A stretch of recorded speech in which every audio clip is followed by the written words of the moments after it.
دوسرا فرق یہ ہے کہ افتاء کا میدان عام ہے، یعنی اس میں حر، عبد، مرد اور عورت، دوست اور دشمن سب فتویٰ دے سکتے ہیں، جبکہ قضاء کا میدان خاص ہے۔ اصول افتاء سے متعلق کچھ ضروری اور اہم شروط ہیں۔ آج کے درس میں ہم ذکر کریں گے الفرق بین المفتی والقاضی، الفرق بین الافتاء والقضاء، مفتی اور قاضی کے درمیان کیا فرق ہے، افتاء اور قضاء کے درمیان کیا فرق ہے۔ پہلا فرق یہ ہے کہ مفتی فقط مخبر ہوتا ہے، جبکہ قاضی ملزم بھی ہوتا ہے، یعنی اس کے ہاتھ میں قوت نافذہ ہوتی ہے۔ دوسرا فرق یہ ہے کہ مفتی کا فتویٰ سائل اور غیر سائل دونوں کے لیے ہوتا ہے، جبکہ قاضی کی قضاء سائل کے ساتھ خاص ہوتی ہے۔ تو یہ دو فرق ذکر ہو گئے بنیادی مفتی اور قاضی کے درمیان۔ پہلی وجہ کے اعتبار سے قاضی زیادہ اجر کا مستحق ہے، کیونکہ قاضی کے قضاء میں الزام بھی ہوتا ہے، اور دوسری وجہ کے اعتبار سے مفتی۔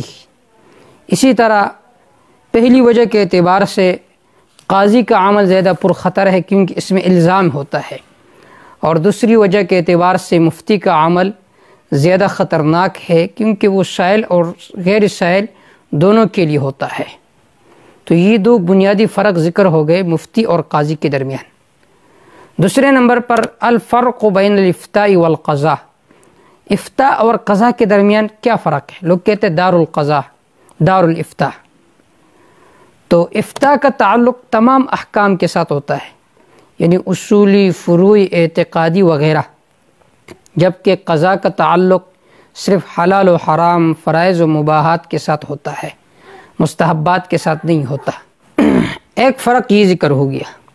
دوسرا فرق یہ ہے کہ افتاء کا میدان عام ہے، یعنی اس میں حر، عبد، مرد اور عورت، دوست اور دشمن سب فتویٰ دے سکتے ہیں، جبکہ قضاء کا میدان خاص ہے، عورت اور غلام قاضی نہیں بن سکتے۔ تیسرا فرق یہ ہے کہ قضاء میں خصم پر فیصلہ لازم اور نافذ ہوتا ہے، جبکہ مفتی کے فتوے پر مستفتی کا عمل ضروری نہیں۔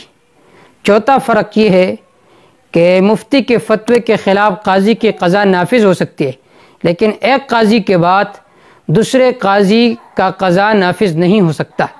پانچواں فرق یہ ہے کہ مفتی کے فتوے پر عمل کرنے سے اگر سائل کو کوئی نقصان پہنچ جائے تو مفتی ضامن نہیں ہوتا، بخلاف قاضی کے کہ قاضی ضامن ہوتا ہے۔ تو یہ بنیادی فرق میں نے آپ کے سامنے ذکر کی ہے قضاء اور افتاء کے درمیان۔